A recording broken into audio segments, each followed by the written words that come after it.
மேடையில் இருக்க அனைத்து நல்ல உள்ளங்களுக்கும் என் பணிவான வணக்கங்கள் மற்றும் ப்ரெஸ் மீடியா நண்பர்களுக்கு என் நெஞ்சார்ந்த வணக்கங்கள். பகலரியா இந்த படம் உருவாருக்கு முக்கிய காரணமே வெற்றி சார் தான். அவர் இல்லைன்னா இந்த அளவுக்கு கொண்டு வந்திருக்க முடியாது. அவர் கதை கேட்குறது உங்களுக்கு தெரியும் எப்படி கேட்பாருன்னு. அவர் கதையை ஓகே பண்ணோன்னே டெக்னிக்கலாக சில நல்ல டீம்லாம் எங்களுக்கு வர ஆரம்பிச்சது. அதனால ஷூட்டிங் ஸ்டார்ட் பண்ணி நல்லா போயிட்டு இருந்துச்சு. சில ஸ்ட்ரகிள்லாம் வந்துச்சு. சார் இது மாதிரி என்னால் பண்ண முடியல சார் அப்படின்னு சொன்னோன்னே வெற்றி சார் சொன்னது, இன்னும் படத்தை முடிச்சிடுவீங்கல்ல, எனக்கு தர வேண்டியது ஒன்றும் பிரச்சனை இல்லை, நீங்கள் படத்தை முடிங்கன்னு சொல்லி அவர் என்கரேஜ் பண்ணி கொண்டு வந்தனால தான் படத்தை முடிக்க முடிஞ்சது. சார் வெற்றி சார், நன்றி சார்.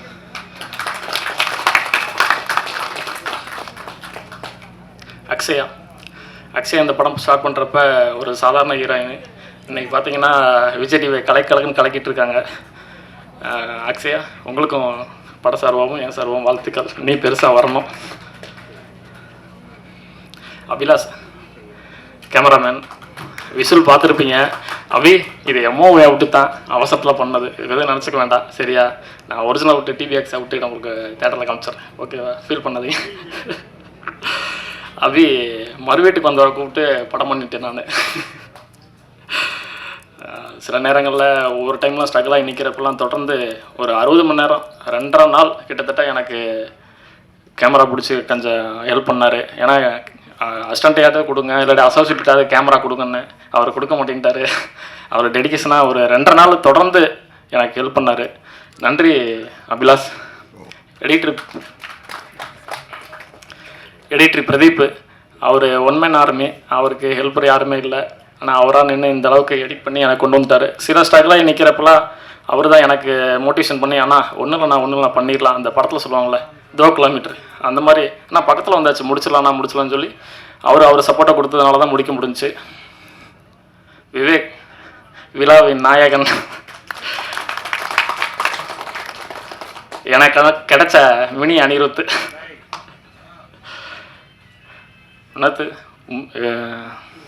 மறந்துச்சு பேர். விவேக் சாரோ நல்லா பண்ணியிருக்க. உண்மையிலே ஸ்க்ரீனில் உன்னோட ஹார்ட் ஒர்க் தெரியுது. இந்த படத்துலேருந்து நம்ம 2 பேர் தான் ஃபஸ்ட்டு ஓடி போகலான்னு நினச்சோம். கண்டிப்பாக ஓடிடுவோம் படம் முடிஞ்ச ரிலீஸ் ஆனோன்னு. ரொம்ப தேங்க்ஸ் விவேக்கு, நீ இல்லைன்னா இந்த அளவுக்கு கொண்டு வந்திருக்க முடியாது. என்ன கோபி ஆர்ட் டைரக்டரு, சில விஷயங்களை என்னால் ஷூட்டிங்கில் பண்ண முடியல, அதையும் நீ பொருட்படுத்தாமல் ஸ்க்ரீனில் எந்த குறையும் தெரியாமல் நீங்கள் பண்ணிட்டீங்க. ரொம்ப நன்றி கோபி. அதை விட உங்களுக்கு ஆக்டிங் நல்லாவும் வருது. நீங்கள் பேசாமல் ஆக்டிங்கே வந்துடலாம். கண்டிப்பாக டபுள் ரோல் பண்ணியிருக்கேன். எனக்கு அந்த மொட்டை கேரக்டர் நல்லா பிடிச்சிருந்தது. வேணா இன்னொரு டைம் மொட்டை கேரக்டர்னா பண்ணி பாருங்க. ஃபைட் மாஸ்டர் ராம் சார் இன்றைக்கி வர முடியல. அவர் என்னையுமா எப்படின்னா பார்த்துருப்பீங்க ஸ்க்ரீனில். எனக்கெல்லாம் ஒன்றுமே தெரியாது, என்னையெல்லாம் ஃபைட் பண்ண வச்சுட்டாரு ராம் மாஸ்டர். நீங்கள் வரலைனாலும் என்னோட நன்றி வணக்கம் எல்லாமே உங்களுக்கு இருக்கும். Thanks master. Bala sir production manager, அவர் உண்மையிலே அவர் கைத்தட்ட வேண்டிய ஆள் தான். பாலண்ணே ரொம்ப நன்றிண்ணே, நீங்கள் எனக்கு கொஞ்சம் ஹெல்ப்பெல்லாம் உண்மையில் மறக்க முடியாது. இவ்வளோ தூரம் கொண்டு வந்ததில் உங்களுக்கு பங்கு இருக்குது. ஏதோ சின்ன சின்ன விஷயங்கள் நடந்திருக்கும், அதெல்லாம் பெருசுப்படுத்தாதீங்க சரிங்களா?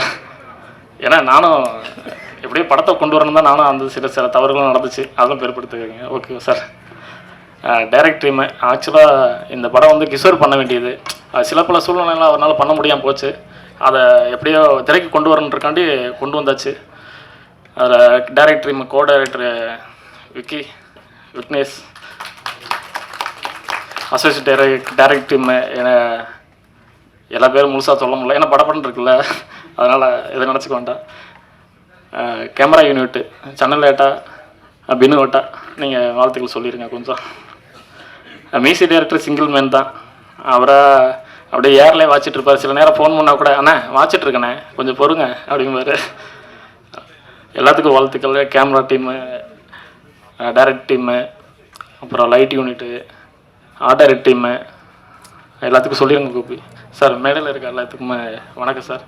Sir Vijayakumar sir, sir Perarasu sir வணக்கம் சார். சார் சுப்ரமணியன் சார் வணக்கம் சார். இந்த படத்தில் ஒர்க் பண்ண எல்லாத்துக்குமே என் நெஞ்சார்ந்த வணக்கங்கள். நீ சில ஆட்கள்லாம் விட்டுருப்பேன். படத்துக்கு ட்ராவல் பண்ணவங்க எல்லோரும் பார்த்தீங்கன்னா Kannan sir sir Kannan okay. Kannan sir, Velmurugan sir, Kasi sir, distributor Kasi sir, படம் பார்க்காம இந்த படத்தை ரிலீஸ் பண்ணுறேன் அப்படின்னு சொன்ன ஒரே ஆள் அவ்வளோதான் நினைக்கிறேன். தமிழ் இண்டஸ்ட்ரியிலே ஒரு டிஸ்ட்ரிபியூட்டர் இருக்காருன்னா அது இவர் தான். படம் பார்க்கல, தம்பி பண்ணுறேன் தம்பி, உன் படத்தை நான் கண்டிப்பாக பண்ணுறேன்னு சொன்னார். சில படத்தில் ஒர்க் பண்ண எல்லாத்தையுமே நான் சொல்லிட்டேன்னா என்னன்னு தெரியல. எல்லாருமே சில பதட்டத்தில் யாருன்னு பேரே மறந்து போயிடுது. எப்படி சொல்கிறேன்னா, சார் யார் இருக்காங்கன்னு தெரியலையே, நசீது நல்லா பண்ணியிருக்கடா, நீயும் அருண் டான்ஸ் மாஸ்டர் நல்லா பண்ணியிருக்கடா. படம் வந்து நான் ஸ்டார்ட் பண்ணி ஓரளவுக்கு கொண்டு வந்துட்டேன். அதுக்கு மேலே என்னால் கொண்டு வர முடியல. இவங்க 2 பேர் தான் பணம் கொடுத்து எனக்கு ஹெல்ப் பண்ணி, ப்ரொடியூசர் பேர் நான் போடல, ஏன்னா நான் ஒரே ஆள் ப்ரொடியூசரில் இருந்துக்கலான்னு போட்டுக்கிட்டேன். இவங்க 2 பேர் தான் பணம் கொடுத்தது. சடையாண்டி, கருப்புசாமி. இந்த படம் இந்த அளவுக்கு வருதுன்னா அவங்களும் கொஞ்சம் பணமெல்லாம் போட்டு இடையில ஸ்டாக்லாம் நிற்கிறப்ப அவங்க தான் அமௌண்ட்டு கொடுத்தாங்க எனக்கு. அவங்களால தான், சப்போர்ட்னால தான் இவ்வளோ தூரம் கொண்டு வர முடிஞ்சுது. ரஜினி அண்ணன் என் குருநாதர், டான்ஸ் மாஸ்டர். சின்ன வயசுலேருந்து இவருக்கு தான் நான் டான்ஸ் பழகிருக்கேன். ஆனால் டான்ஸ் எனக்கு வாய்ப்பு கிடைக்கல மாஸ்டர், அதனால் ஒன்றும் பண்ண முடியல. எல்லா பேரும் சொல்லிட்டேன்னு நினைக்கிறேன், யார் யாரை மறந்துன்னு தெரியல. என் மாமா சேகர், வேல்முருகண்ணே, எல்லாம் இவங்களுக்காண்டி படத்துக்காண்டி கொஞ்சம் கஷ்டப்பட்டாங்க. எல்லாருமே கஷ்டப்படுத்திருக்குன்னு நினைக்கிறேன். நான் அவ்வளோதான் நான் கொண்டு வர முடியுண்ணே, என்னால் எதுவும் பண்ண முடியல. சரி, ஓகே. எல்லாத்தையும் சொல்லிட்டேன்னா என்னன்னு தெரியல, எல்லாரும் சொல்லலாம் கூட மன்னிச்சுக்குங்க. ஓகே, நன்றி, வணக்கம். First of all thank you my entire team, என்னை ரொம்ப சேஃப் அண்ட் செக்யூராக பார்த்துக்கிட்டதுக்கு தேங்க்யூண்ணா. தேங்க்யூ. ஆப்பர்ச்சுனிட்டி கொடுத்த ப்ரொடியூசர் முருகன் அண்ணா, தேங்க்யூ அண்ணா. Special thanks to press media people. உங்கள் சப்போர்ட் அண்ட் லவ் எப்போவுமே வேணும். படம் பாருங்கள், கண்டிப்பாக பிடிக்கும். Thank you so much. என்ன பேசுறதுன்னு தெரில, சாரி. தேங்க்யூ, பாய். வணக்கம். முதல்ல நான் எல்லாருக்கும் சாரி சொல்லணும்னு நினைக்கிறேன், நான் லேட்டாக வந்ததுக்காக ரொம்ப ரொம்ப சாரி. அண்ட் இந்த படத்தில் எனக்கு ஆப்பர்ச்சுனிட்டி கொடுத்தது வந்து அண்ணா தான். ஆக்சுவலி இவர் எனக்கு உண்மையாகவே பிரதர். முருகனை நான் வந்து இந்த படத்துக்குன்னு இல்லை, எனக்கு அதுக்கு முன்னாடியே ஒரு 2 இயர்ஸ் முன்னாடி இருந்தே அண்ணாவை எனக்கு தெரியும். ஸோ அண்ணா வந்து இந்த படத்துக்காக ரொம்ப கஷ்டப்பட்டிருக்காரு. நான் வந்து அதை பார்த்துருக்கேன்.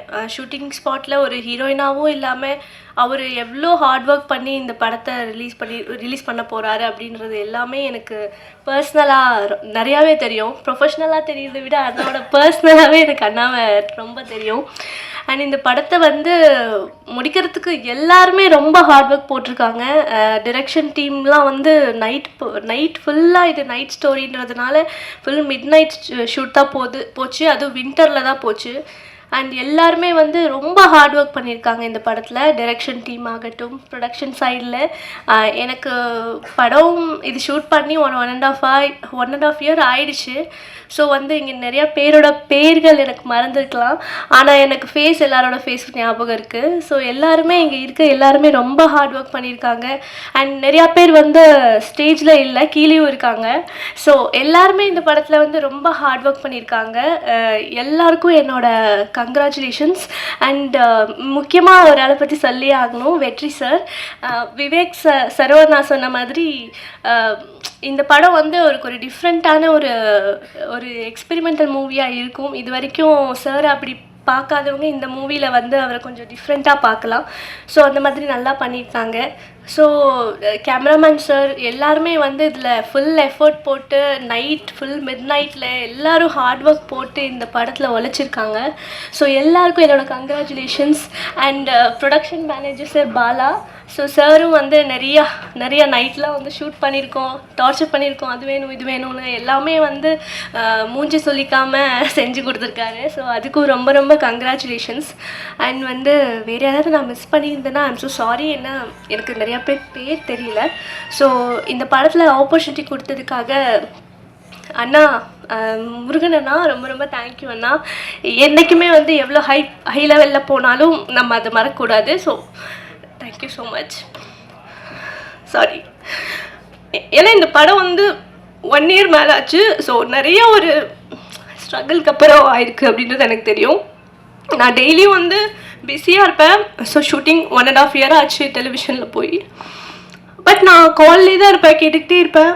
ஸோ இது ஆக்சுவலி எனக்கு ரொம்ப ஸ்பெஷலான ட்ரீம் மூவி. ஸோ வந்து ஒரு 1.5 இயரோட வெயிட்டிங்க்கு அப்புறம் இந்த படம் இந்த லெவலுக்கு இங்கே வந்திருக்குன்னு நினைக்கும் போது I am so happy. Thank you so much for the opportunity. இன்றைக்கி நான் லேட், ஆக்சுவலி எனக்கு ஷூட் முடிய லேட் ஆகிடுச்சு. ஸோ அதுக்கும் ரொம்ப ரொம்ப சாரி எல்லாருக்கிட்டையும் கேட்டுக்கிறேன். அண்ட் ரொம்ப ரொம்ப நன்றி எனக்கு பேசுகிறதுக்கு, இந்த விஷயம்லாம் அவங்கக்கிட்ட ஷேர் பண்ணிக்கிறதுக்கு ஒரு ஆப்பர்ச்சுனிட்டி கொடுத்ததுக்காக ரொம்ப ரொம்ப நன்றி. Thank you. My name is Nashath. எனக்கு தமிழ் அவ்வளோ தெரியாது. ஆனால் இந்த மூவியில் வெற்றி அண்ணாவோட ஃப்ரெண்டாக நடித்தது, one of the lead character. First of all I want to thank Abhilash. Abhi, நீங்கள் தான் என்ன ரெஃபர் பண்ண. Love you bro. நீங்கள் இல்லைன்னா நீங்கள் இருக்க மாட்டேன். ஸோ அவன் என்னை ரெஃபர் பண்ணதும் நான் ஓகே சொன்னேன். முருகண்ணா, விக்னேஷ் அண்ணா, கிஷோர் அண்ணா, thank you so much. At the Hotel is one of my favorite movie in Tamil. So வெற்றினா கூட ஷேர் பண்ண முடிஞ்சதே பெரிய விஷயம். ஆனால் இதில் ஒரு சீன் இருந்தது. அதில் என்னோட போர்ஷன் ஒரு இமோஷ்னல் சீன். நான் கொஞ்சம் 2-3 டேக்ஸ் போயிடுச்சு. அந்த டைமில் வெற்றினா அங்கே இருக்கிறதுக்கு என்ன, ஸோ அவங்களே ஓகே, அவங்களே நின்று என்னை ஹெல்ப் பண்ணிட்டேன். ஃபஸ்ட்டில் அவங்க பேசவே இல்லை. நான் ரொம்ப டென்ஷன் ஆகிடுச்சு, அப்படி. பட் ஷூட்டு முடிஞ்சதும் அவங்க நாட்டில் எங்கே ட்ரிவாண்டமா அப்படி பேசியாச்சு. அப்போ தான் தெரிஞ்சது அவங்க ஸ்டார்ட் பண்ணும்போதே அந்த கேரக்டரில் இருந்தேன். ஆனால் உங்களுக்கு வேறு மாதிரி ஒரு வெற்றியை பார்க்க முடியும். உல்ஃபு அந்த கெட்டில் இருக்கு. ஸோ எல்லாரும் பகலறையானுக்கு எஸ். எல்லாத்துக்கும் குட் ஈவினிங். இந்த படத்துக்கு எனக்கு வாய்ப்பு கொடுத்த என்னோட அண்ணன் முருகன் எனக்கு ரொம்ப ரொம்ப தேங்க்யூ. இந்த படத்துக்காக ரொம்ப ஒரு மேபி ஒரு 2 இயர்ஸ்க்கு முன்னாடி இருந்து அண்ணன்ட்ட பேசிக்கிட்டே இருப்பேன். இந்த மாதிரி எப்போ நான் படம் ஸ்டார்ட் பண்ணுறோம், வெற்றி நாட்டை பேசின்னு கேட்டு இருப்பேன். அண்ணன் சொல்லுவார், பேசுகிறேன்ப்பான்னு சொல்லிகிட்டே இருப்பார். கரெக்டாக அதுக்குன்னு ஒரு நாள் வந்திருக்கு இன்றைக்கி. இந்த படத்தில் பார்த்திங்கன்னா வெற்றி நான் சூப்பராக பண்ணியிருக்காரு. அந்த அண்ணன் டிஃப்ரெண்டான கேரக்டராக இருக்கும் இந்த இடத்துல. அதே மாதிரி அக்ஷயா அவங்க நல்லா சூப்பராக பண்ணியிருக்காங்க. அப்புறம் அபிலாஷ் ப்ரோ நல்லா சூப்பராக பண்ணியிருக்காங்க. எல்லாருமே சூப்பராக பண்ணியிருக்கீங்க. அது மட்டும் இல்லாமல் என்னோட அப்பா என்னோட எல்லாம் இங்கே வந்திருக்காங்க, ஃபேமிலியெல்லாம் வந்திருக்காங்க. எல்லாத்துக்கும் எங்கள் அப்பாவுக்கும் என்னோட தம்பிக்கு இந்த இடத்த ரொம்ப ரொம்ப தேங்க்யூ சொல்கிறேன். இங்கே வரது காரணமே அப்பா, தம்பி, எங்கள் ஃபேமிலி எல்லாருமே தான். அது எல்லாத்துக்கும் நான் தேங்க்யூ சொல்லிக்கிறேன். அது படப்படப்படன்னு கால் டைப் படிக்குது. அப்பா ஒரு வழியை மைக் கிடச்சிச்சு. காலையிலேருந்து இங்கேயே குடியேறி டிஃபன் சாப்பிட்டு, லஞ்ச் சாப்பிட்டு, ஈவினிங் சாப்பிட்டு இங்கேயே உறங்க போகிறேன் எனது அருமை ஊடக நண்பர்களே. You are all dedicated people. We have to give a very big hands for these people. ஏன்னா ஒரு ஃபங்க்ஷன்னா நான் கூட ஒருத்தர் பேசும்போது பிடிக்கலன்னா அப்படியே நைஸாக வெளியே எழுந்திரிச்சு போயிட்டு டாய்லெட் போயிட்டு வரேன்ட்டு அப்படி போயிட்டு தப்பிச்சு வந்துடலாம். ஆனால் நம்ம எல்லாரும் பேசும்போது கட்டாயமாக உட்காந்து கேட்டுக்கிட்டு இருக்கிற ஒரே குடும்பம் எங்களோட ஊடக குடும்பம் தான். அது மட்டும் இல்லை, பார்த்தீங்களா, நம்ம வர்றதுக்கு முன்னாடி ஒரு குரூப்பு வெளியே போனாங்க. அதுவரையில் அவங்க இங்கே தான் இருந்தாங்க. அவங்க வெளியே போகும்போது வெளியே போயிட்டு நம்ம உள்ளே வரும்போது திருப்பி வந்துட்டாங்க. இது 4வது ஃபங்க்ஷனாக காலையிலேருந்து 3 பாருங்கள். இதில் பிபி பேஷண்ட்டுக்கு இருப்பாங்க, சுகர் பேஷண்ட்டுக்கு இருப்பாங்க, வயது மூத்த இளைஞர்கள் இருப்பாங்க. நல்லா உணர்ந்து, அதனால தான் நான் சொன்னேன், கவிதா எங்கே நீ அங்கேயே இரு, நீ பண்ணுற தொல்லை தாங்க முடியல, வந்த உடனே கடைசியாக தான் நான் பேசணுமா. இது எப்படி நானும் 3 ஃபங்க்ஷன் போயிட்டு நம்ம வேறு வழியே இல்லை. உட்கார்ந்த இடத்துலையே சில இடத்துல சேர் நல்லாயிருக்கும், சில இடத்துல பிளட் ஃப்ளோவை கட் பண்ணிடும். எங்களை பார்த்தா பாவமாகவே தெரியலையம்மா உனக்கு. நீ நல்லா கரெக்டாக நீட்டாக பக்காவாக ஹீரோயின் மாதிரி தான் வந்திருக்க. நீ ஆள் யாருக்கிட்ட நீட்டாக, அது எப்படி உனக்கு மட்டும் கரெக்டாக ஏசி ரூம் கிடைக்குது, எல்லாம் ஒன்று கரெக்டாக உட்காந்து நீ மட்டும் எழுதுறதுக்கு உனக்கு என்ன மேட்ரு போரு. ஆனால் நல்ல வேலை கவிதாயினியா இன்னைக்கு மாறல. அது நான் சொல்லக்கூடாது, தப்பா போயிடும் இல்லையா. நீயும் தானே வாங்குற. அப்போ நீ எவ்வளவு பேமெண்ட் பெருசாக கொடுத்துருந்தா நீ இங்கேயே வந்து உட்காந்து கேட்டு எல்லாரும் அங்கே உட்காந்துருக்கு. ஸோ எல்லாம் என்னுடைய நண்பர்கள், என்னுடைய சகோதரர்கள், அதனால் கொஞ்சம் உரிமையோடு நான் பேசுகிறேன். எங்கள் அண்ணன்மார்கள் இருக்காங்க பாருங்கள், ராம்ஜி அண்ணா இருக்காங்க, அப்புறம் இங்கே பெருசுகள்லாம் இருக்குது. சில பேர் தாடி ரொம்ப நரைச்சி போனதுனால நான் எங்கே இருக்கேன்னா அதனால் மறந்துடுச்சு, தெரிய மாட்டேங்குது. அது ரொம்ப ரொம்ப மகிழ்ச்சியான ஒரு நிகழ்வு. இதில் என்னென்னா, முதல் முயற்சியாக இந்த படத்தை தயாரித்து இயக்கியிருக்கிற முருகன் அவர்களுக்கு எனது மனமார்ந்த வாழ்த்துக்களை எங்கள் திரைப்பட இயக்குநர்கள் சங்கத்தின் சார்பாக நான் தெரிவித்துக் கொள்கிறேன். யாருன்னே தெரியாது எனக்கு. திடீர்னு அவர் ஃபோன் பண்ணி வாங்கண்ணே நீங்கள் வரணும், உங்களையும் பேரரசர்னே உங்கள் சங்கத்திலேருந்து நாங்கள் கூப்பிட்ருக்கோன்னாரு. ரெண்டாவது, யாருப்பா ஹீரோ, என்ன, நீ யார், எந்த ஊர், ஒன்றுமே தெரியாது. அப்புறம் வச்சுட்டாரு. நான் அந்த நம்பரை மறந்துட்டேன். நீங்கள் மத்தியானம் வந்து எனக்கு ஒரு உறுத்துதல், ஏதோ ஒரு தம்பி கூப்பிட்டாரே. அப்புறம் உடனே நம்ம சங்கத்துக்கு ஃபோன் அடிச்சுட்டே, ஒரு தம்பி கூப்பிட்டாரா, முருகன் பேர் சொன்னார், திருப்பி அவர் கூப்பிட சொல்லி எப்படியாவது பொடி. அது என்றைக்கு ஃபங்க்ஷனு, எப்போ ஃபங்க்ஷன்றது கூட எனக்கு தெரியாது. இந்த நமக்கு ஒரு இதை அனுப்பியிருந்தார், அதில் என்றைக்கு டேட்னே போடல. கரெக்டாக எனக்கு வந்ததில் டேட் போடல, டைம் மட்டும் இருந்தது. அதான் அவரே டவுட்டில் இருந்திருப்பார் போல் இருக்கு. உடனே ஃபோன் பண்ணி கேளுன்னா இன்றைக்கி தான் சொன்னாங்க. அதுக்கப்புறம் திருப்பி தம்பி கூப்பிட்டாரு. இது எதுனா நம்ம அவாய்ட் பண்ணிட்டு போகலாம், பட்டு சினிமாவில் வர்ற ஒவ்வொருத்தரையும் வாழ வைக்கக்கூடியது நம்மளோட கடமை. அந்த சினிமா இல்லைன்னா நம்ம இல்லை. அது யார் வந்தாலும் வரவேற்க நம்ம தயாராக இருக்கிறோன்றதுக்காகத்தான் பேரரசு வந்து அவர் வேறு மாவட்டத்தில் இருந்தார். அந்த மாவட்டத்திலேருந்து, செங்கல்பட்டு மாவட்டத்திலேருந்து அவர் வந்து வர வைக்கிறதுக்கு அவர் காலையிலேயே ஃபோன் அடித்தேன். இந்த மாதிரி ஒன்று, இந்த மாவட்டத்துக்கு எப்போ வர்றீங்கன்னு. சாயந்தரம் வந்துடுறேன் அப்படின்னாரு. சரி, அவர் வர்றது கன்ஃபார்ம் ஆயிடுச்சு. ஸோ ஒவ்வொருத்தரும் இங்கே பேசும்போது குறிப்பிட்டாங்க, இந்த படம் ரொம்ப சிரமப்பட்டு எடுத்திருக்கோம் அப்படின்னு.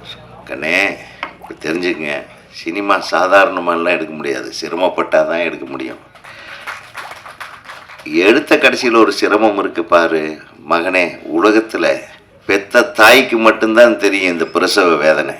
அதுக்கு அடுத்தது உனக்கு தெரிய போகுது.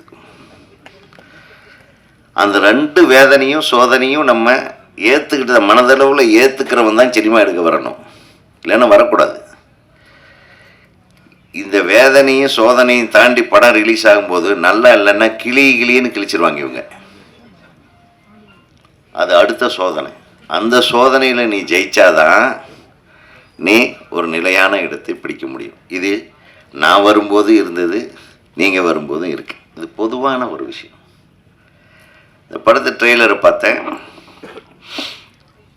இந்த படத்து ஹீரோவை பற்றி சொல்லணுமா, வெற்றி வந்து ரொம்ப ரொம்ப தங்கமான பிள்ளை, வெரி வெல் பிஹேவ்டு ஆர்டிஸ்ட்டுன்னு சொல்லலாம்.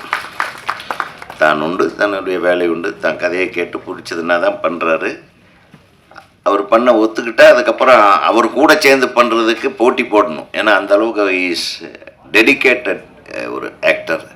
ரொம்ப சந்தோஷமான விஷயம் என்னென்னா, இத்தனை புதுமுகங்களையும் ஒரு புதுமுக இயக்குனரையும் அக்செப்ட் பண்ணிவிட்டு இந்த சமயத்தில் ஒரு படம் பண்ணுறாரு பாருங்க, அதே ஒரு மிகப்பெரிய தைரியம். பெரிய பெரிய நடிகர்கள் எல்லாமே ஓடுற குதிரையில் ஏறிட்டு ஏமாத்துறாங்க. பெரிய பெரிய நடிகர்கள்லாம் பார்த்தீங்கன்னா, ஏங்க முதல்ல ஓடின குதிரையை இப்போ அது பழைய குதிரை அப்படின்றாங்க. எப்படியெல்லாம் சோதனை பண்ணுறாங்க தெரியுங்களா? ஒரு கலைஞர்களுக்கு ஊக்குவிக்கிறதுக்கு ஒரு சரியான ஒரு கதாநாயகர்கள் தான் வந்து நம்மளை பொறுத்தவரையிலும் இந்த திரையுலகம் தெய்வமாக கொண்டாடுவார்கள். அந்த காலத்தில் ஒரு படம் நஷ்டமாயிடுச்சுன்னா புரட்சி தலைவர் ஃபோன் பண்ணி, அடுத்தது நம்ம ஒரு படம் பண்ணலாம், சம்பளம்லாம் எதுவும் பேச மாட்டாங்க, அவ்வளோ. படம் ஓடலன்னா அடுத்தது.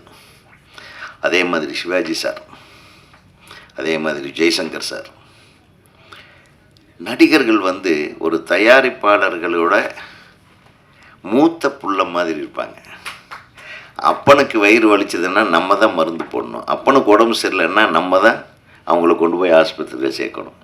அந்த உறவு முறை இருந்தால் மட்டும்தான் இருக்கிற வரையிலும் சினிமா நல்லா இருந்தது. அஃப்கோர்ஸ் 90s வரையிலும் அப்படி சொல்லலாம்.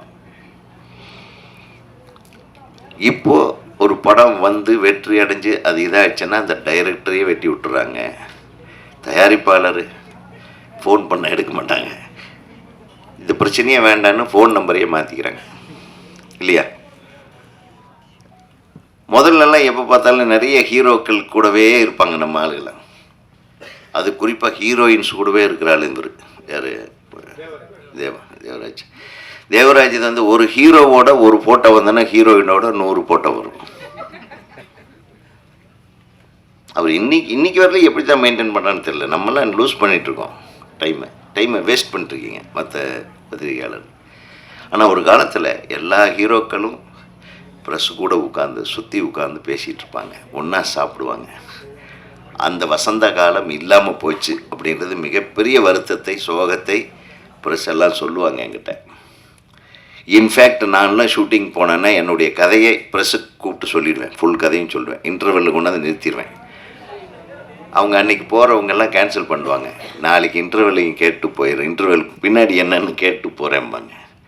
That was the spirit of press and the creator. அது இல்லை. இன்றைக்கி யாரும் முழு கதையை சொல்கிறதுக்கு தைரியம் கிடையாது. முழு கதையை கேட்குற அளவுக்கு உங்களுக்கு அப்பா போதுன சாமின்றவீங்க போல. ஆக எங்கே என்ன தேவைன்றது நான் சொல்லிட்டேன். அந்த மாதிரி ஒரு சுச்சுவேஷனில் வெற்றி வந்து தேர்ந்தெடுக்கிற கதைகளுடைய விஷயங்களை பார்த்தீங்கன்னா ஒரு வித்தியாசமான கதைக்களம். அது டைரக்டர் என்ன பண்ணியிருக்காரு, சினிமாட்டோகிராஃபர் எப்படி பண்ணியிருக்காரு, மியூசிக் டைரக்டர் எப்படி பண்ணியிருக்கான்றதெல்லாம் இருக்கட்டும்.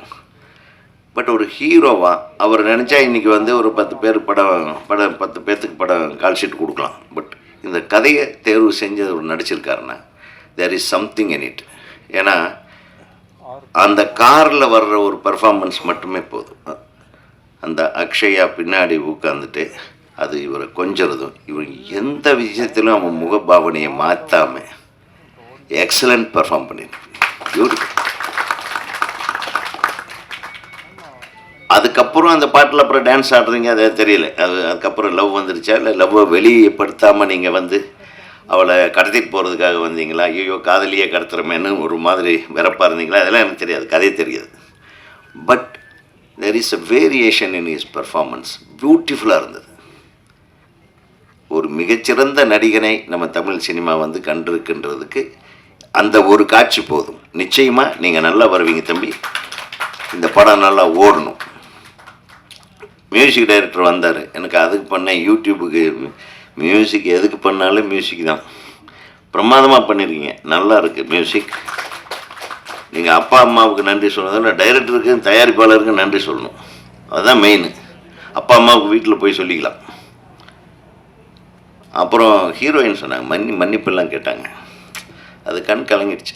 அந்த குழந்தை இப்போ தான் சீரியலில் போய் நடிக்க ஆரம்பித்து அந்த சோகங்களை எல்லாம் இங்கே கொண்டாந்து கொட்டிடுச்சு போல.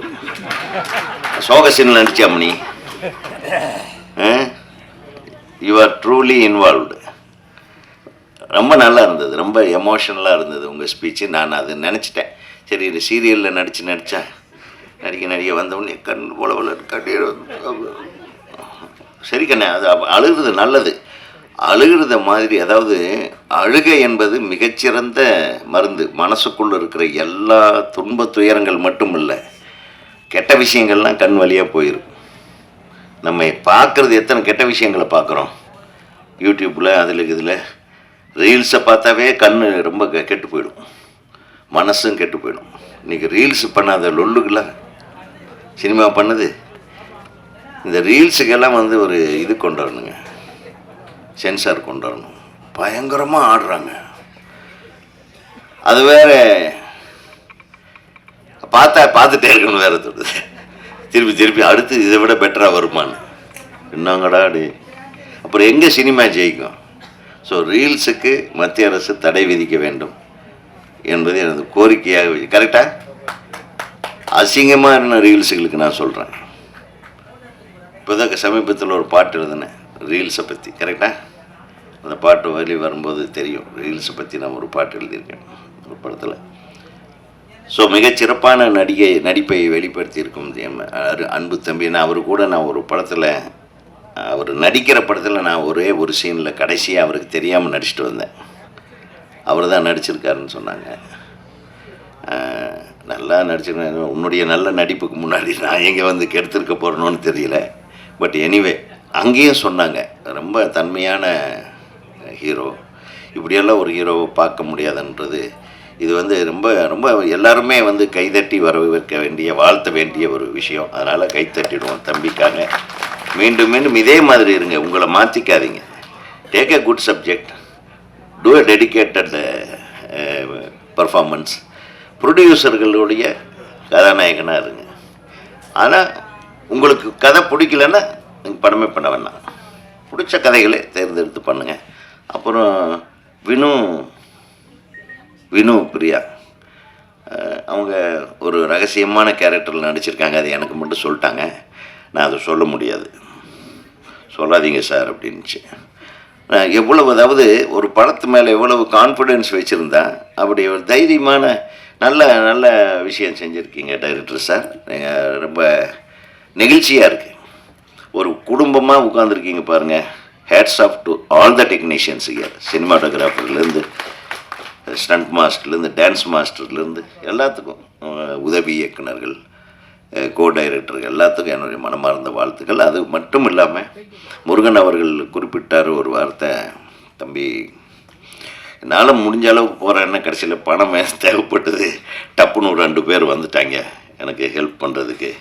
அந்த இணை தயாரிப்பாளர்கள் இருவருக்கும் ஒரு மிகப்பெரிய கைத்தட்டல். ஏன்னா அவங்க 2 பேரும் இல்லைன்னா இந்த படம் ரொம்ப சிரமத்துக்கு ஆளாயிருக்குன்னு உண்மையை சொன்னார் பாருங்க. அதை இணை தயாரிப்புன்னு அவங்க பேர் போடுங்க. நீங்கள் எல்லாமே நான் மட்டும்தான் போடுவேன், வேண்டாம், நம்ம சொல்கிறது கேளு, டைட்டில் அவங்க பேரை போடுங்க. அது போடுறது என்னென்னா, நம்ம அந்த போட்ட காசை திருப்பி கொடுக்க முடியலனாலும் பேராவது போட்டோம்ல அப்படின்னு சொல்லிக்கிறாரு. தப்பிக்கிறதுக்கு வழி சொன்னால் நீ ஒருத்தன்.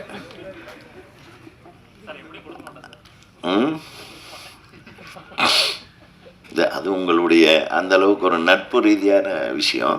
பட் இருந்தாலும் ஒரு நல்ல மனசோடு அவங்க இணைஞ்சதுக்காக நீங்கள் செய்ய வேண்டிய ஒரு கடமை இருக்குல்ல, நான் ஃபீல் பண்ணுறேன். நானாக இருந்தால் அவங்க பேரை வழங்கும்னு போடுவேன். அவங்க வழங்கி இருக்கிறதுனால போட்டிங்களா? இதானா ரிஷிகாந்தா? ஓகே, அப்படின்னு மிக சந்தோஷம்.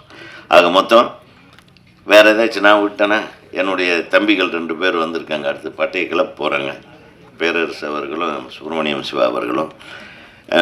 சுப்பிரமணிய சிவா அவர்கள் வந்து ஒரு மிகச்சிறந்த மனிதன். நான் வந்து நிறைய விஷயங்களில் பார்த்துருக்கேன். ஒரு விஷயத்தை எடுத்துக்கிட்டால் அதை டெடிக்கேட்டடாக செய்யக்கூடியவர். அவர் எப்படி உங்களுக்கு வந்தார்னு தெரில, எனக்கு ரொம்ப சந்தோஷமாக இருந்தது. சுப்பிரமணிய பார்த்தியா, உன் தாடிக்குள்ளே ஏதோ இருக்கியா, நீ பார்க்காமையே நான் வந்துட்டேன். நேற்று நைட்டு பார்த்து காலையில் வந்திருக்காரு. இப்போ அவர் பெட்டரா நான் பெட்டரா? பார்த்தீங்கன்னா இப்படி ஒரு விவரமான ப்ரொடியூசர் உருவாகிட்டு இருக்கான். யாரையுமே பார்த்தது கிடையாது தம்பி. சும்மா ஃபோன் பண்ணி யாருப்பா ஹீரோன்னா வெற்றின்னொன்னே ஐயோ நம்ம தம்பியா அப்படின்னு நம்மளுக்கு ஒரு மனசில் பட்டுச்சு. அதே மாதிரி நம்ம பிரபாகர் சொன்னார், சார் நம்ம வெற்றியோட படம் சார் அப்படின்னு. ஓகே சரி, அரசு வரா அப்படியா? அரசு வருவாரா வரலையான்னு தெரியல. அப்புறம் அவர் வேறு மாவட்டத்திலேருந்து வரணும், செங்கல்பட்டு மாவட்டத்திலேருந்து அவர் லொங்குன்னு கிளம்பி வந்துட்டார். ஏன்னா அவர் பேசினாலே அவர் சரவெட்டி சிவகாசியும் திருப்பாச்சியும் கிளப்ப போகிறாரு. ஆக மொத்தம் அனைவருக்கும் எனது வாழ்த்துக்களை தெரிவித்துக்கொண்டு, இந்த படத்தை சிறப்பாக நிச்சயமாக அவங்க சிறப்பாக கொண்டு போய் சேர்ப்பாங்க, அது எந்த சந்தேகமே இல்லை. உலகத்திலேயே நீங்கள் கூப்பிட்ட ஒரு விஷயத்துக்காக உண்மையாக இருக்க போகிற பத்திரிகை நண்பர்கள் அனைவருக்கும் நான் எனது மனமார்ந்த நன்றியை தெரிவித்துக்கொண்டு விடைபெறுகிறேன். நன்றி. இந்த டீமில் எனக்கு அண்ணன் சொன்ன மாதிரி, உதயகுமார் அண்ணன் சொன்ன மாதிரி யாரையுமே எனக்கு தெரியாது. நேற்று வந்து வேல்முருகன் எனக்கு ஒரு கேமரா நண்பர் இருக்கார். அவர் வந்து முருகனை பற்றி சொன்னார். இந்த மாதிரி ஒரு ஆடியோ ரிலீஸ் இருக்குன்னு வரணும், அது ஒரு பகலறியான்னுட்டு. சரின்ட்டு அவர் வேல்முருகன் எனக்கு ரொம்ப நிறைய நெருங்கிய நண்பர் அந்த கேமராமேனு. சரி அவர் சொல்கிறாருன்ட்டு தான் நான் அண்ணன் உதயகுமாரன் சொன்ன மாதிரி அவர் என்னை பார்க்குறதுங்கிறது, நான் என்னை யார் சந்திக்க வந்தாலும் சரவண பவனில் போய் காஃபி வாங்கி கொடுப்பேன், கொடுத்துட்டு தான் நான் பேசுவேன். அதனால் நான் வந்து சரவண பவனை வர சொன்னேன். அப்போ இவங்க வந்தாங்க. ஆனால் நேற்று அவங்க தான் எனக்கு வாங்கி தந்தாங்க. அப்படி தான் ஒரு சந்திப்பவரைய என்னை ஒரு சந்திக்கணும்னு இல்லை, ஒரு மரியாதை நிமித்தமாக வந்து சந்தித்தார். அப்புறம் அவரை நான் கேட்டேன், நீங்கள் யாருங்க அப்படின்னேன். அவர் வந்து ஒரு 15 வருடமாக இந்த முருகன் வந்து இயக்குனர், ஒரு தயாரிப்பாளரில் ஒருத்தர், ஒரு ஹீரோவில் ஒருத்தராக நடிச்சிருக்காருன்னு நினைக்கிறேன். ஒரு 15 வருஷமாக சாலிகிராமம், கோடம்பாக்கம், வடபழனியில் நடிகராக அலைந்தவர் அவர் அப்படின்னு சொன்னார் என்கிட்ட. ஏன்னா எனக்கு தெரிஞ்சு 20-25 வருஷமெல்லாம் 20 வருஷமாக இந்த வடபழனி, கோடம்பாக்கம், இந்த சாலிகிராமம் ரோடுகள் அலைகிற எத்தனையோ நடிகர்களை நான் பார்த்துருக்கேன். அதே நிலையில் 20 வருஷமாக அதே நிலையில் அலைஞ்சிக்கிட்டு இருக்கான். என்ன ஒரு ஒரு ஒரு கனவுகளை சுமந்துக்கிட்டு அலைகிற அந்த சோகம் இருக்க, அது பயங்கரமானது. ஆனால் இவர் ஒரு 15 வருஷம் நடிகராக முயற்சி செஞ்சு அதுக்கு பிறகு பார்த்துருக்காரு, எவனும் வாய்ப்பு தர மாட்டான், நம்மளே நடித்து தயாரித்து டைரக்ட் பண்ணிடலான்னு முடிவு பண்ணி திருப்பூரில் போய் லெக்கின்ஸ், அவர் சொன்னது லெக்கின்ஸ் ரெடி பண்ணுற அந்த ஃபேக்ட்ரி மாதிரி நான் ஒன்று வச்சுருக்கேன்னே, அதில் கொஞ்சம் கொஞ்சம் சம்பாரித்து இந்த படத்தை நானே எடுத்தேன், அதுக்கு 2 பேர் உதவி செஞ்சாங்க அப்படின்னாரு. எனக்கு வந்து ஒரு கனவை அடையிறதுக்கு ஒருத்தவங்க எடுக்கிற முயற்சி வந்து சிறப்பானது, உயர்வானது. அடுத்தவங்களை எதுக்கு நம்பணும், நம்மளே நம்ம ரெடி பண்ணிக்கோன்றது இருக்கு இல்லையா. சில்வஸ்டர் ஸ்டாலன்லேருந்து புருஸ்லியிலேருந்து இந்த மாதிரி பல கலைஞர்கள் அவங்களே அவங்கள உருவாக்கிக்கிட்ட பெரிய வரலாறு இருக்குது. குறிப்பாக இதில் பார்த்தீங்கன்னா இது ஒரே இரவில் எடுத்த கதைன்னு சொன்னார். அதுக்கு பிறகு நான் எப்படிப்பா நீ வெற்றியை பிடிச்சேன்னு, ஏன்னா அவர் வெற்றி வந்து கொஞ்சம் டிஃப்ரெண்ட்டான படம் தான் பண்ணுறவர். அதுவும் இவர் வந்து யார்கிட்டையும் எனக்கு தெரிஞ்சு ஒர்க் பண்ணாமல் இருக்கார். இவர் ஒரு கதையை கன்வின்ஸ் பண்ணியிருக்காருன்னா அந்த கதை பேர் இருக்குது, அந்த ஒரு நல்ல சிறப்பான கதையை வெற்றி தேர்ந்தெடுக்கிறோம் இல்லையா. அப்படி ஒரு சிறந்த கதையை தேர்ந்தெடுத்து அண்ணன் உதயகுமாரன் சொன்ன மாதிரி ஒரு புதிய டீமோட பயணிக்கிற வெற்றிக்கு வாழ்த்துக்கள். இந்த மாதிரி நிறைய பேரை நீங்கள் உருவாக்குங்க. ஏன்னா யார் உருவாக்குகிறானோ அவன் வந்து குருவாயிடும், அவனுக்கு வயசுலாம் தேவையில்லை, அவன் குரு. அப்போ நீங்கள் உருவாக்கி கொண்டே இருங்க, அது வந்து மிகச்சிறந்தது. உங்கள் வாழ்க்கையினுடைய எப்போதும் எம்ஜிஆர் சொல்கிற மாதிரி ஒருத்தன் 100 வயசு 200 வருஷம் வாழ்கிறான்னா அவன் உயிரோடு இருக்கிறது வாழ்கிறது கிடையாது, இறந்த பிறகும் பல பேர் வாழ்வான்ல, அதுதான் முக்கியம். அந்த ஒரு அப்படி ஒரு உருவாக்கத்தை நம்ம இந்த உலகத்துக்கும் சமுதாயத்துக்கும் உண்டு பண்ணிட்டு போகணும், எடுத்துக்காட்டாக இருக்கணும். அடுத்தது அண்ணன் உதயகுமாரன் சொன்னார், அவரே எல்லாத்தையும் பேசிட்டு போயிட்டார். இந்த பாப்பா அந்த பொண்ணை அழிச்சு பாருங்க, அது ரொம்ப முக்கியமான தருணங்க. என்னன்னா ஒரு படத்தில் ஒர்க் பண்ணவன் அந்த கண்ணீர் விடுறது இருக்குல்ல, கண்ணீர் வந்து குழந்தைகள் தான் விட்டுருவாங்க, அடிக்கடி கண்ணீர் அழுதுகிட்டே இருக்குங்க குழந்தைங்க. நம்மளாம் எப்போ அழுதோம் நினச்சி பாருங்களேன். நம்ம ஒரு 25 வயதான பிறகு எப்போ அழுதோம்? அழுக மாட்டோம், கண்ணீரே வராது. ஏன்னா கண்ணீர் என்பது இறைவனுக்கு சமமானது. ஒரு கண்ணீர் துளி புறக்கணிக்கப்படும் போது ஒரு தாய் மரணம் அடைகிறார்ன்றான். அந்த கண்ணீரை வந்து நம்ம கவனிக்கலன்னு வச்சுங்களேன், ஒரு தாய் செத்து போயிட்டா. அப்படி ஒரு அழகான ஒரு கண்ணீர் அது. அந்த பொண்ணுக்காவது இந்த படம் மிகச்சிறந்த வெற்றி அடையணும். ஏன்னா அப்படி ஒரு தருணம்லாம் நம்மளுக்கு கிடைக்காது. நான் எப்போ எழுதேன் தெரியல, அப்படி நம்ம பார்க்கணும். அடுத்தது யாரும் தெரியலன்னு இங்கே வந்தால் தான் பிஆர்ஓ திருமுருகன் வந்து நான் தானே பிஆர்ஓ, நான் தம்பி. அடுத்து இந்த பாப்பா வந்து என்கிட்ட சொல்லிச்சு, எனக்கு தெரியல சார் இருந்துச்சு, தெரிலமாண்ணே. இந்த வினு பிரியா அதான் அசுரனில் எனக்கு பொண்ணாக நடிச்சு தான். உண்மையுமே நான் மறந்துட்டோமா, என்னை மன்னிச்சுக்க. ஏன்னா நான் அதுக்கு பிறகு இப்போ தான் பார்க்குறேன்னு நினைக்கிறேன். அதே போல் இந்த படத்தினுடைய கேமராமேன் அபிலேஷ், அடுத்தது விவேக்கு, எடிட்ரு, இவங்க எல்லாம் புதியவர்கள் இருக்காங்க. எப்போதுமே ஒரு புதிய தலைமுறை தான் எந்த ஒரு தொழிலையும் மாபெரும் மாற்றத்தை உண்டு பண்ணும். முருகன் கூட சேர்ந்துருக்கீங்க, இந்த டெக்னீஷியன்லாம் சேர்ந்து தமிழ் சினிமாவிற்கு மிகப்பெரிய புத்துயர்வையும் புது ரத்தத்தையும் பாய்ச்சிக்கணும். அது இந்த படத்தின் மூலமாக அதை நிகழ்த்தும்னு நான் நினைக்கிறேன். அடுத்தது என்னென்னா, இப்போ தமிழ் சினிமாவில் நான் நிறைய பேரை சந்திப்பேன், கொஞ்சம் பெரிய ஆட்கள்லாம் சந்திப்பேன். என்னப்பா ஒரே இந்த ரவுடிங்க படம் எடுக்கிறீங்கப்பா, அந்த ரவுடிங்க வேற பணக்கார பசங்க பொண்ணையே காதலிக்குதுங்க, எனக்கெல்லாம் ஒரு பொண்ணு இருக்குப்பா, என்னால் அழைச்சிட்டு போகவே பயமாக இருக்குது எனக்கு, அது ரவுடிங்களே காதலிக்குதுங்க, அதை கொஞ்சம் மாற்றுங்கப்பான்ட்டு நிறையா பேர் என்கிட்ட ஒரு படத்தை பார்த்துட்டு ஒரு பெரிய ஆள்கிட்ட போய் இது நல்லா இருக்குது சார் படம், அதை கொஞ்சம் ரிலீஸ் பண்ணி தாங்கண்ணா. என்னன்னு கதையை சொன்னேன். என்னப்பா ரவுடி வந்து பணக்கார பொண்ணை லவ் பண்ணிடுறான், என்கிட்டையும் பொண்ணு இருக்குப்பா, அதை நான் ரிலீஸ் பண்ண மாட்டேன்ட்டார். இந்த மாதிரியான படங்களை வந்து நிறைய நம்ம பண்ணிகிட்டே இருக்கும்போது அதனால் நான் படத்துக்கே போக மாட்டேன்றார் அவர். இப்படி ஒரு பிரச்சனையை என்கிட்ட புதுசாக சொன்னார் ஒரு வாரத்துக்கு முன்னாடி. அதே போல் இந்த ரவுடிகளை எல்லாம் ஹீரோ ஆக்கினது வந்து மார்ட்டின் ஸ்கார்சிஸ்ன்னு ஒருத்தர் தான். அதுக்கு முன்னாடி ஹாலிவுட்டு ஐரோப்பிய படங்களும் ஒரு ஹீரோன்றவன் நல்லவனாக இருப்பான், அந்த சமுதாயத்தினுடைய மிகச்சிறந்தவனாக இருப்பான். அப்படி தான் ஹாலிவுட்டு இதெல்லாம் வரும், எல்லா வெளிநாட்டு படங்களும். மார்ட்டின் ஸ்கார்சிஸ் தான் முதல்ல ரவுடிகளுக்கு ஹீரோ ஆக்குறாரு. அவர் ஆரம்பித்து வச்சது தான் இது. ஆனால் அதில் ஒரு சுவாரஸ்யம் இருக்குது. திருடர்கள் ரவுடிகள்லாம் கதாநாயகர்கள் ஆகும்போது ரொம்ப நல்லா தான் இருக்குது. அப்படி இந்த படமும் மிகச்சிறந்த படமாக இருக்கும், நல்ல படமாக இருக்கும். என்னுடைய வாழ்த்துக்கள், நன்றி. எங்களோட ஃபங்க்ஷனுக்கு நாங்கள் கூப்பிட்டதுக்கு உடனே ஓகே சொல்லி வந்த பேரரசு சார், சுப்பிரமணியம் சிவா சார், அப்புறம் உதயகுமார் சார், அத்தனை பேருக்கும் என்னோட மனமார்ந்த நன்றி தெரிவிச்சுக்கிறேன். பகலறியான் ட்ரெய்லர் சாங்ஸ்லாம் பார்த்துருப்பீங்க. இது வந்து முழுக்க ஒரே ஒரு நைட்டில் நடக்கிறது. கிளைமேக்ஸ் ஒரு சீன் மட்டும் நாங்கள் டே டைமில் ஷூட் பண்ணோம். ஸோ இந்த கதையை வந்து ஃபஸ்ட்டு கிஷோர் தான் என்கிட்ட சொன்னார். அவர் தான் என்கிட்ட நரேட் பண்ணார். நரேட் பண்ணும்போதே எனக்கு கதை ரொம்ப பிடிச்சிருந்தது. கண்டிப்பாக இந்த படத்தில் நான் பண்ணுறேன், வேறு யாரெல்லாம் பண்ணுறாங்க அப்படின்னாரு. இனிமேல் தான் பார்த்துட்ருக்கோம் அப்படின்னு சொல்லி தான் ஸ்டார்ட் பண்ணாங்க. ஸோ கிஷோருக்கு முதல்ல என்னை உள்ளே கொண்டு வந்ததுக்கு நன்றி சொல்லிக்கிறேன். அடுத்தது நம்ம Murugan sir, producer cum director come actor. So 3 வேலையை ஒரே ப்ராஜெக்டில் பண்ணுறது எவ்வளோ கஷ்டன்றது எனக்கு நல்லாவே தெரியும். ஏன்னா ப்ரொடியூசர் கம் ஆக்டராக இருந்தது எவ்வளோ கஷ்டன்றது எனக்கு தெரியும். இதில் அவர் டைரக்ஷனும் பண்ணியிருக்காருன்ற போது அவர் எவ்வளோ கஷ்டப்பட்டுருக்காருன்றது எனக்கு தெரியும். ஸோ முருகன் சார், உங்களுக்கும் ரொம்ப நன்றி. என்னை இந்த உல்ஃப் கேரக்டரில் உட்கார வச்சு நீங்கள் ஒரு நம்பிக்கை கொடுத்ததுக்கு ரொம்ப நன்றி. அடுத்தது டிஓபி அபிலாஷ். யார் டிஓபின்னு கேட்கும்போது இந்த மாதிரி மலையாள படங்கள் நிறையா ஒர்க் பண்ணியிருக்காரு, தமிழுக்கு இதுதான் ஃபஸ்ட் படம் அப்படின்னு சொன்னாங்க. ஒரு டே டைமாக இருந்தால் பரவாயில்ல, டே லைட்டில் நம்ம ஷூட் போயிடலாம். ஃபுல்லாகவே நைட் ஷூட்டு, அதுவும் கார் ஷாட்ஸ்லாம் நிறைய இருக்குது. சின்ன லைட்லாம் மாட்டணும், இருக்கிற பட்ஜெட்டில் அவங்க சீக்கிரம் பண்ணுவாங்களா அப்படின்னு யோசிச்சுட்டு இருந்தேன். பட் ஃபஸ்ட் நாளே தெரிஞ்சிடுச்சு இது பயங்கரமான டீமு, நம்ம நினைக்கிற மாதிரி டீம் கிடையாது அப்படின்னு சொல்லி தெரிஞ்சிச்சு. நிறைய ஷார்ட்ஸ் வந்து கார் டோரை திறந்து டோருக்கு வெளியே தொங்கிட்டு உள்ள கேமரா வச்சு ஷூட் பண்ணிட்டு இருந்தார். ஸோ அபிலாஷ், கண்டிப்பாக இந்த படத்துக்கு அப்புறம் நீங்கள் ரொம்ப நல்லா பெரிய லெவலில் பேசப்படுவீங்க. அதே மாதிரி டப்பிங் முடிச்சதுக்கப்புறம் ஒரு நம்பிக்கை இருக்கும், ஓகே இந்த படம் வந்து நல்லா வந்திருக்கு, மியூசிக் பண்ண அப்புறம் பார்ப்போம் அப்படின்னு சொல்லி. ஸோ ஃபைனல் அவுட் மியூசிக்கோட பார்க்கும்போது அந்த நம்பிக்கை வந்து டபுள் ஆச்சு எனக்கு. ஏன்னா அந்த நிறைய கூஸ்பம் மூமெண்ட்ஸ்லாம் வந்து அவர் மியூசிக்கில் கொடுத்துருந்தார் விவேக் சாரோ. ஸோ அவருக்கும் ஒரு பெரிய நன்றி.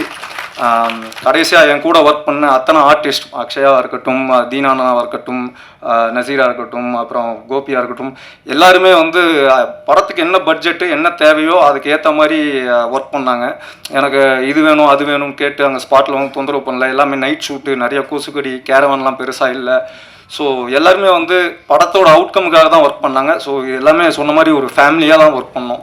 ஸோ எல்லாருக்குமே நன்றி இந்த படத்தில் ஒர்க் பண்ணதுக்கு. யாராவது பேர் விட்டுருந்தேன்னா மன்னிச்சிருங்க. எல்லா நல்ல படங்களையும் மக்கள்கிட்ட பெரிய லெவலில் கொண்டு போய் சேர்க்கறது பத்திரிக்கை தான். ஸோ இந்த படத்தையும் நீங்கள் பெரிய லெவலில் கொண்டு போய் சேர்ப்பீங்க அப்படின்னு நினைக்கிறேன். ஸோ கண்டிப்பாக எல்லோரும் இந்த படத்தை தேட்டரில் போய் பாருங்கள். மே 24 தேட்டரில் மிஸ் பண்ணாதீங்க. தேங்க்யூ. படத்தின் கதாநாயகி அக்ஷயா. இங்கே இருக்கவங்க யாருன்னே தெரியலன்ட்டாங்க, யார் பேருமே தெரியலன்ட்டாங்க. என் பேர் பேரரசு. ஆமாம், இல்லை இந்த ஆடியன்ஸுக்கு யார் சீஃப் கெஸ்ட்டாக வந்தோம்னா சொன்னீங்க, வெளியே சொல்லணும்ல. என் பேர் பேரரசு. ஆமாம், ரொம்ப நேரம் பேசி போனார்ல ஒருத்தர், அவரு ஆறு உதயகுமார். இன்னைக்கு கம்மியாக பேசியிருக்காரு. எனக்கு அதிர்ஷ்டசாலி. அவர் ஆறு உதயகுமார் சார். இவர் சுப்பிரமணிய சிவா, மிகப்பெரிய இயக்குனர், தனுஷுக்கு பெரிய ஹிட்டை கொடுத்தவர்.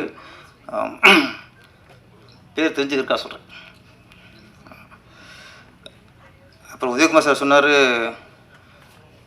நேற்று எனக்கு முருகன் ஃபோனில் பேசினார், இன்றைக்கி நான் வந்துட்டேன் அப்படின்ட்டு. சுப்பிரமணிய சிவா நேற்று பார்த்தாரு, இன்னைக்கு வந்துட்டார் அப்படின்னாப்புல. என்னைய பார்க்கவும் இல்லை, என்கிட்ட ஃபோனில் பேசவும் இல்லை. நான் ஏன் வந்துருந்தது இல்லை, அதுக்காக கூப்பிடாம வருதா? அதுக்கு மரியாதை வேணாமா? இல்லை தலைவரை கூப்பிட்டாரு நீங்கள். ஆமாம், உதயகுமார் சார், அப்பா நல்ல படமாக இருக்கும் போல இருக்குது, நீ வந்துரு அப்படின்ட்டாரு. அதனால் நம்ம அழைக்காமலே நிறைய படத்துக்கு வந்துடுவோம், அது நம்ம கடமை. இந்த படத்தின் தயாரிப்பாளர் இயக்குனர் முருகன். முருகன் அப்படின்னாலே யாம் இருக்க பயமேன்.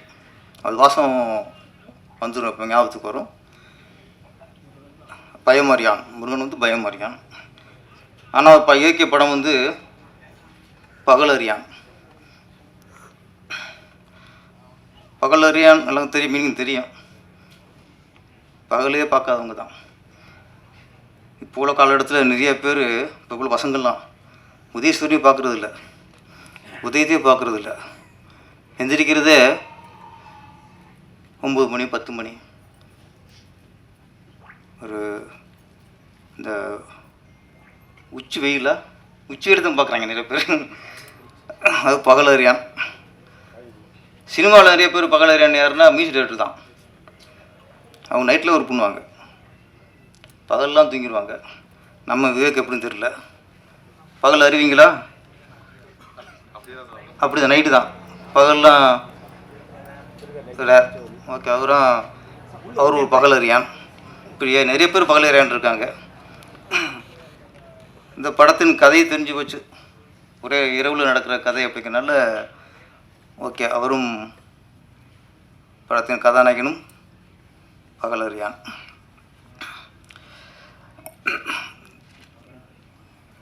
படத்தில் சாங்கில் ஒரு லைன் வந்துச்சு, எனக்கு என்ன மீனிங் தெரியல. எனக்கு ராட்சசனே, ராவணனே, ரகசிய ராமனே. இனி ரகசிய ராமன் தெரியல எனக்கு. ராட்சசனும் ஓப்பனாக விட்டாங்க, ராவணனும் ஓப்பனாக விட்டாங்க. ராவணனை ரகசிய ராமன்ட்டீங்க. யார் லிரிக்ஸ் ரைட்டர் யார்? Okay okay. ஆமாம், அப்புறம் வந்து மீனிங் சொல்லுங்கள். நீங்கள் பேசல நீங்கள்? சரிங்க வாங்க. நீங்கள் ராமனை ரகசியம் ஆகிட்ட ரகசிய சிநேகநகர் போட்டிருக்காங்க, ரகசிய ராமனை. இங்கே வாங்க. ராமனால எல்லாருக்கும் கொஞ்சம் குளிர் விட்டு போச்சு. அது மீனிங் சொல்லிடுங்க. இல்லை, அது உண்மையான காதல்ங்கிறதுக்காக அப்படி. ராமன்கிறது உண்மையான காதல். அப்போ ராவணன்னா பொய்யாமா? ராவணன்லாம் அது ஆப்போசிட் கேரக்டர் தானே. ராமன் தான் உண்மையான காதல். அப்போ ரகசியமாக லவ் பண்ணுறவங்க இது உண்மையான லவ். அது படத்தோட வரும், படத்தை பார்க்கும்போது புரிஞ்சிடும். சரி ஓகே ஓகே. அப்போ எல்லாமே ரகசியமாக லவ் பண்ணுங்க, அப்போ அது உண்மையான காதலாக இருக்கும். வெளிப்படையாக லவ் பண்ணிடாதீங்க. கவிஞர் குஸ்மானால தான் நோக்கம் வேற, இங்கே விளக்கம் வேற. அது சுத்தமாக இருக்கா சொன்னேன். துவைச்ச துணி துவைக்கலாமான்னா டெய்லி துவைச்சு கந்தையானாலும் கசக்கி கட்டுங்கிறத நான் அப்படி சொன்னேன். அது வந்து அரைச்சமாக அரைச்சா தான் புளிக்கும், நல்லா பொங்கி வரும் இட்லி.